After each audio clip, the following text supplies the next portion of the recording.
तो दोस्तों आज मैं एक्सप्लेन करने वाला हूँ काफ़ी different type horror mythology movie को। नाम है हॉरर नोयर। नोयर का मतलब यहाँ पर ब्लैक पीपल होता है।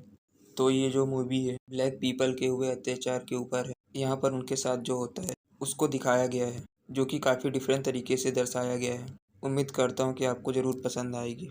ये मूवी हाल ही में शडर ऐड हुई है और काफ़ी बढ़िया है। और इस मूवी के अंदर 6 अलग तरह की कहानियों को दिखाया गया है। पहली कहानी का नाम है द लेक। इस कहानी की शुरुआत में हम 2004 में एक लेक को देखते हैं। इसके आसपास ढेर सारे इकट्ठा हो गए थे। वहाँ पर बहुत सारे पुलिस वाले भी थे। लेक में कुछ तलाश कर रहे थे। कुछ ही देर के बाद उनको लेक में से एक लाश मिलती है। पुलिस ऑफिसर उसको देखकर बहुत परेशान हो जाते हैं। जब कहानी प्रेजेंट टाइम में आती है और हम देखते हैं भी को इस टाउन में शिफ्ट हुई, सबसे बड़ी बात लेक के पास में एक घर को ले लेती है। असल में की मैरिज की प्रॉब्लम आ गई थी, इसलिए वो अपने हस्बैंड से अलग हो गई थी। यहाँ पर अपनी नई जिंदगी शुरू करने का सोच रही थी। अगले सीन में एवी अपने फ्रेंड के साथ करती है और हमेशा टेंशन में रहा करती थी, तो उसकी फ्रेंड उसको हौसला देती है। खैर अगले दिन वो घर के बाहर खड़ी हुई होती है। नेबर उसके पास आता है और उससे कुछ बातें करने लगता है। बाद में ये कहता है कि लेक के स्विम करने ना जाए। एबी ये पूछती है कि ऐसा क्यों, फिर फायदा क्या हुआ के पास घर लेने का। आदमी बोलता है इस लेक में 2004 में एक क्रिएटर ने एक लड़की और ईस्ट पर अटैक कर दिया था और उनकी जान ले ली थी। लेकिन जिस किसी ने भी वो हादसा देखा था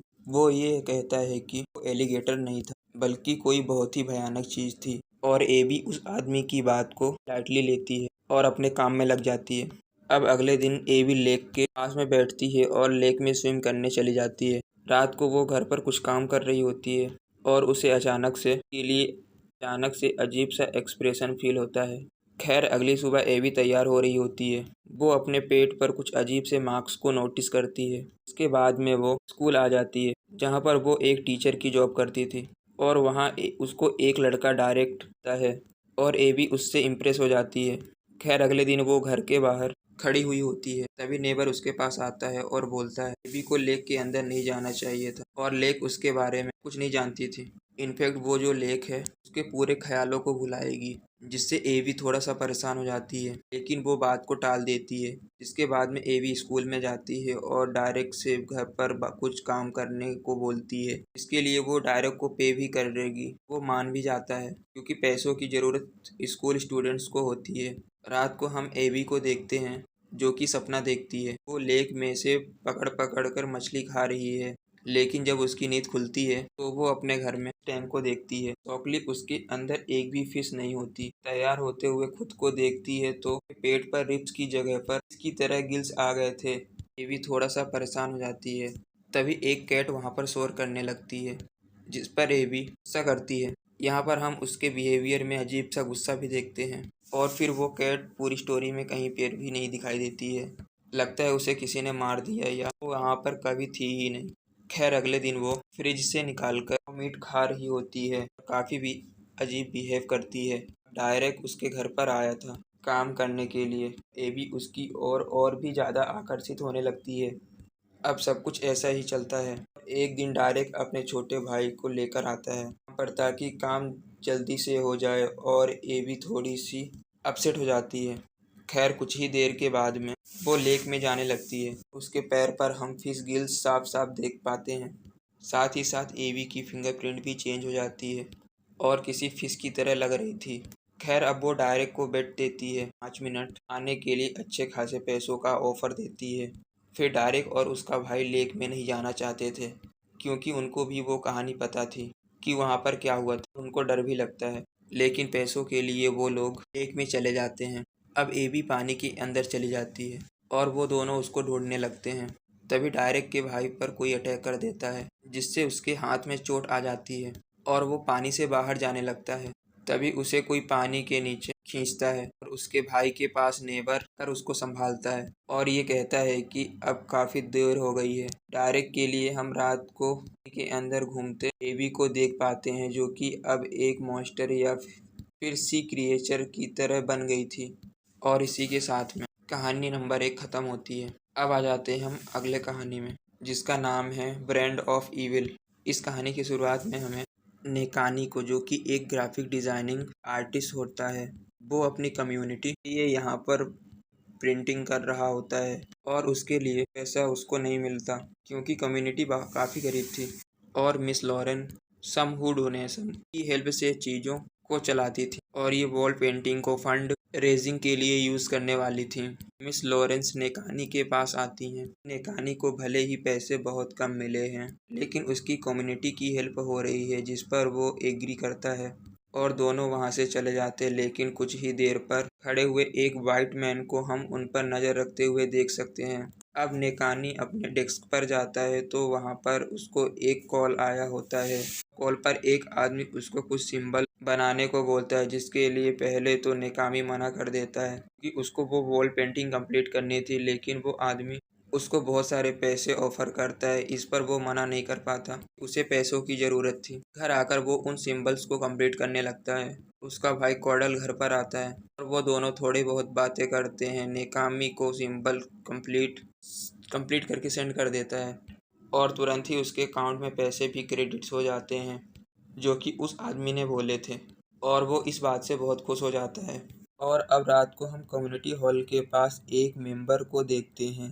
तभी एक क्लॉथ वहाँ पर आता है जिस पर वही सिंबल था कि नेकानी ने बनाए थे। वो सिंबल उसी आदमी को अटैक कर देते हैं।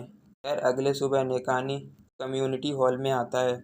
वहाँ पर ब्लड पड़ा था और रात में ही एक मेंबर पर अटैक हुआ था लेकिन उसकी बॉडी वहाँ पर नहीं थी, तो कोई भी उस खून को ज़्यादा सीरियस नहीं लेता और सब अपने काम पर निकल जाते हैं। लेकिन हम कुछ ही दूर पर उस मेंबर की लाश को पड़ा हुआ देख पाते हैं।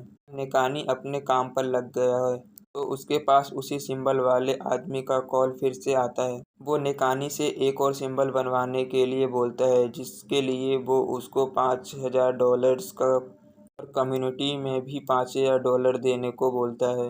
टोटल $1000 उसको मिलते हैं। उसका ये कहना था मेकानी जो करना चाहते वो कर सकता है और इतनी बड़ी रकम सुनकर नेकानी मन जाता है। वो उस वॉल पेंटिंग को छोड़कर छुट्टी लेने के लिए मिस लॉरेंस के पास आ जाता है, लेकिन वो ये बोलती हैं कि डोनेशन ये वो लोग आएंगे और वॉल पेंटिंग कंप्लीट नहीं है, जिसमें नेकामी ये बोलता है बीमार है और रात में आकर वो उसको पूरा कर देगा। मिस लॉरेंस नाराज हो जाती है और नेकानी है वाइट लोग एक दूसरे का ख्याल नहीं रखते, जिस पर मिस लॉरेंस ये बोलती है कि उनका तो पूरा ही एक सिस्टम है जिसमें वो हमेशा टॉप पर रहते हैं और हमारे पास एक कम्युनिटी है बस एक दूसरे का ख्याल रखने के लिए, और वो नाराज होकर उसको छुट्टी दे देती है।